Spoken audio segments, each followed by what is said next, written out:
I would like to thank the organizers for inviting me here today. I'm very happy to be here. So when I was conducting research for my PhD thesis focusing on written testimonies, known and unknown, published in French and Italian in the immediate post-war years, I was struck by the photographs that some of them contain, even though this occurs in only a few cases. I wondered why some survivors would insist on displaying in their personal testimony photographs that most people had already seen abundantly in the aftermath of the liberation of the camps and in the wake of the Nuremberg trials. I wondered, what does it mean for the authors to include such photographs in their testimony? What effects do they want to produce on their reader? What can an image bring to their testimony that the written medium cannot? To answer these questions, it will be necessary to use tools deriving from the research field of intermediality. I will quickly explain what that is and then go over the particularities of photography and take two testimonial examples of the use of photos in written testimonies to see what the choosing of those photographs reveals and to understand how they can influence the narration of the testimonies. Deriving from the notions of interdiscursivity and intertextuality, the research field of intermediality studies connections between different media. A medium constitutes the support of a message.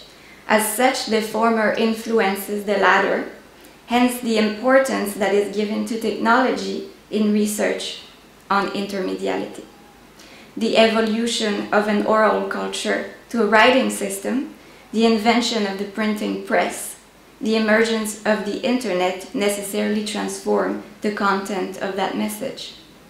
But in addition to the medium, so the support of the message, intermediality is as much interested in the mediation, which is the milieu where exchanges happen, what serves as an intermediary. As its prefix inter suggests, intermediality encompasses reciprocal influences between media, understood as milieus of exchanges and the transformations that changes of support bring about.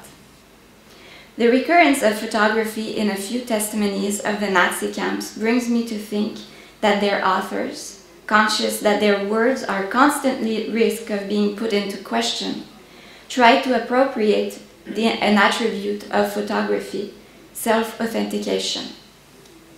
In Camera Lucida, Roland Barthes insists on this characteristic. In front of a photograph, our consciousness takes the path of certainty. The photograph's essence is to ratify what it represents. As early as the First World War, photographs showing the devastation caused by battles surpass, for their contemporaries, the power of words. Susan Sontag traces the reflections of the time, comparing the image to the verb. In 1915, none other than the august master of the intricate cocooning of reality in words, Henry James, declared to the New York Times, "One finds it in the midst of all this as hard to apply one's words as to endure one's thoughts. The war has used up words, they have weakened, they have deteriorated." And Walter Lippmann wrote in 1922, "Photographs have the kind of authority over imagination today which the printed word had yesterday, and the spoken word before that. They seem utterly real." Photographs had the advantage of uniting two contradictory features. Their credentials of objectivity were inbuilt, yet they always had, necessarily, a point of view. At the same time, objective and subjective, photographs appear as a manifest testimony of what once was. Of course, one can contest the authenticity of photography since it can easily be staged or retouched. But in the immediate post-war years, these objections don't impose themselves, quite the opposite. The images taken and filmed by the Allies photographers at the liberation of the camps are used are used as tangible proofs during the Nuremberg trials and circulate abundantly in the civil population, affixing the seals of authenticity on the crimes perpetrated by the Nazis. As David Bathrick underlines, as a medium of technological duplication, photography and cinema participated in a tradition of 19th century mechanically reproduced mimesis, which claimed the legitimacy of documentary, empirical verisimilitude. In this vein, the early pictures from the concentration camps were seen by many to provide unquestioned factual corroboration of a truth that spoke for itself. The pictures stood at once as a trace of the real and its self-evident interpretation. They offered information, data, and witness, while accusing, arguing, warning, and even convicting. That is the essence of photography with which some survivors wish to imbue their written testimony, a truth that speaks for itself. Comparing the medium of photography with that of writing, Roland Barthes declares, "No writing can give me this certainty. It is the misfortune, but also perhaps the voluptuous pleasure of language not to be able to authenticate itself." Indisputably unfortunate in the case of the survivors, this impossibility of language to self-authenticate, even under oath, as Barthes notes, brings some of them to turn toward photography in order to validate what they testify by writing. Two testimonies will serve as examples for us to reflect on the choice that some survivors take to back up their account of their concentrationary experience with photographs showing the liberation of the camps. I would like to state, however, that the majority of post-war testimonies do not incorporate photos. Those are rare examples. The two testimonies are dal carcere di San Vittore ai laghi tedeschi sotto la sferza nazifascista by the Italian partigiano Gaetano De Martino, and Pour des lits d'espérance by the French resistance fighter Michel Flietz.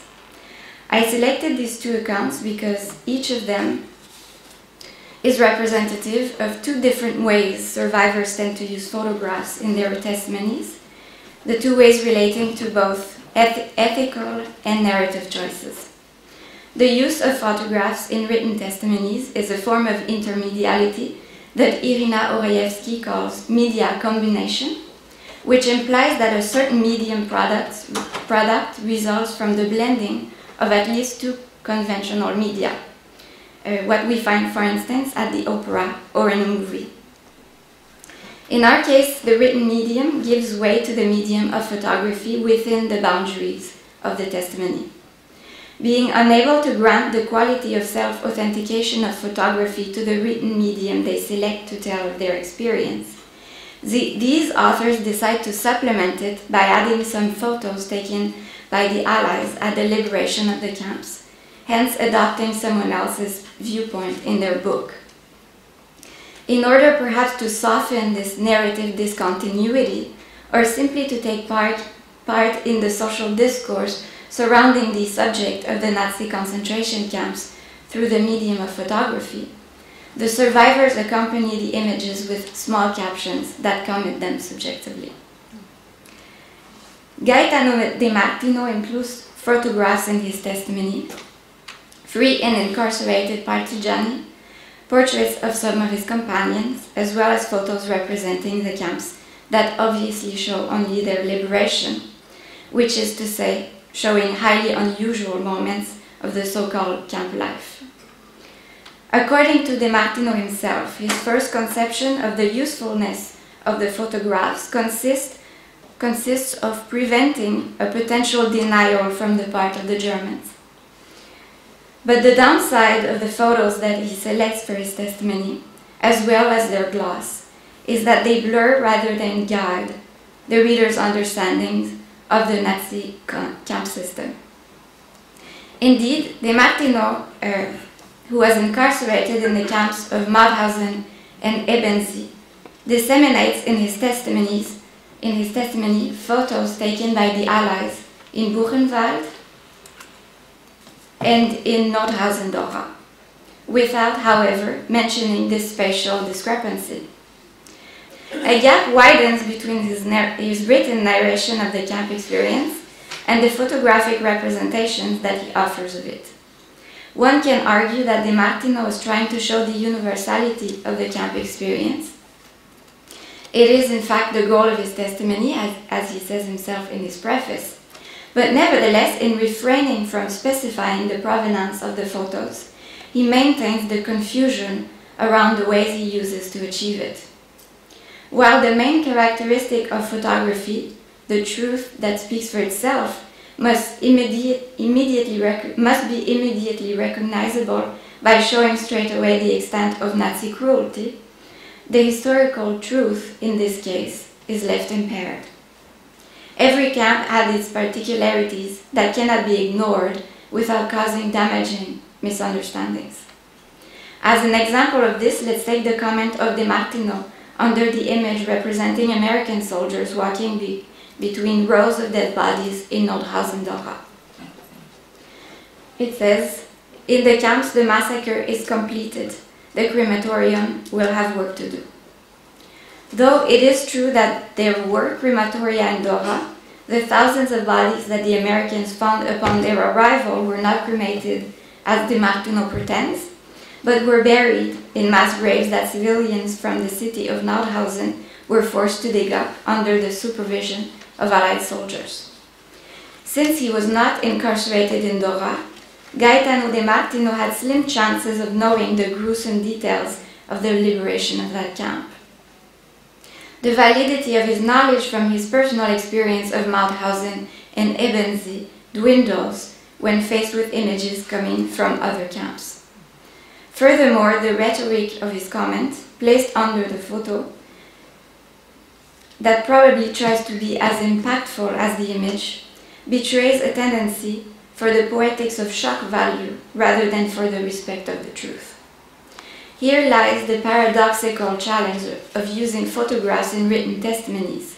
The former, an evidence of one's authenticity, can validate as much as discredit the latter, depending on how one uses them. While Gaetano De Martino does not put value on distinguishes the places of his torture by his use of the photos, we can guess from the rhetoric of his captions that he chooses them according to a narrative logic. In March of 1944, De Martino arrives from the prison of San Vittore in Milan to the work and transit camp of Reichenau in Innsbruck, from which he will then be sent to Mauthausen. With his deportation companions, he tries to predict when the war will end. One day we calculated our predictions. The majority of us thought that the war would be finished by the month of May 1944. Several people believed it would happen in June, others in September or October. Only one lawyer predicted that the war would be over in October 1945. Because of his pessimism, we called him the Crow of Mauthausen.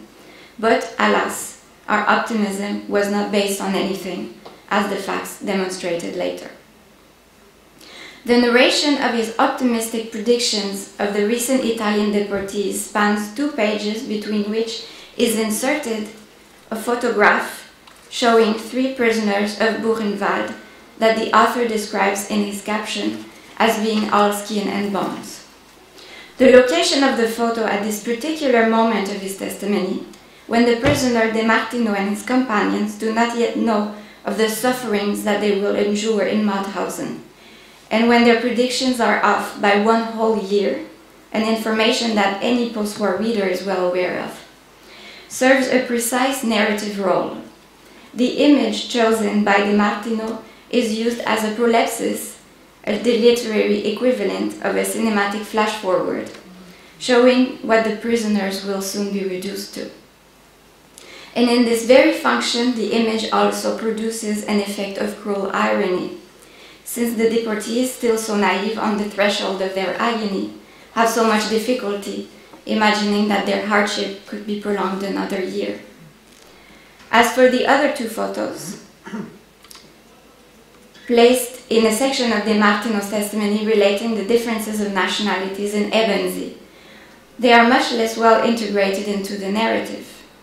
But if we think about it, the presence of those two images interrupts the storyline by jumping ahead again as a cinematic flash-forward that can introduce, with one single shot, a premonitory impression. From Ebenzi, the reader finds himself propelled to the time of the liberation of the camps, moments of horror that the photographs fixed into the collective consciousness. Hence, the photos of Buchenwald and Nordhausen-Dora that De Martino takes up create a double effect of temporal disjunction, in the sense that these images of the past, the liberation, resurface in the memory of the post-war reader, like so many flashbacks that, by their disruption of a linear reading, symbolize his own haunting of the Nazi camp enterprise. The historical memory that the photographs embody is engraved in the individual memory of the reader, who finds himself the possessor, voluntarily or not, of the trauma of others. Contrary to Gaetano De Martino, Michel Flieix only incorporates photos taken in the paratext of his testimony. A portrait showing him 1 year after his return from the camps precedes his account, while images photographed by the Allies are found at the very end of the book. By this positioning, Flieix shows a narrative continuity, since the photos directly follow the written testimony, which ends at his liberation. In his endeavor to faithfully represent his personal experience, the photographs that he selects only show the liberation of Bergen-Belsen, where Flieix was liberated. The other camps, where he was also imprisoned, Buchenwald, Peenemünde, and Dora, are not shown in the images that he incorporates in his testimony. Distancing himself from a universal idea of the camp experience, he wishes to reproduce only photos attesting to his experience of the liberation. In his warning to the reader, Flieix reveals the preoccupation that oriented the composition of his testimony. I only want to tell what I personally saw and felt. This book must be one more testimony against Nazism, and if only one of the facts narrated were to be refuted, one could doubt the entire book.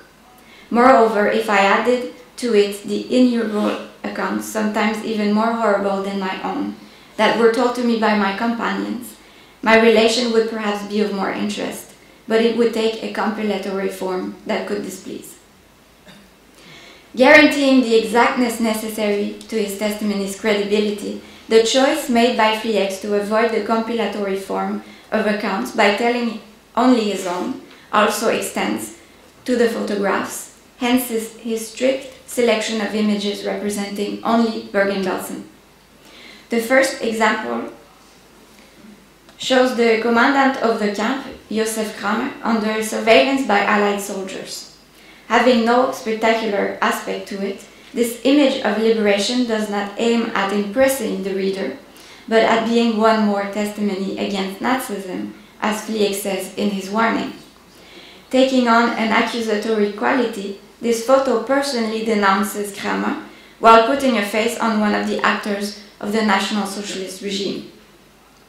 The second example, more striking in its tone, shows naked and emaciated corpses that former women camp guards move into a mass grave. They are forced to do so by the Allied soldiers.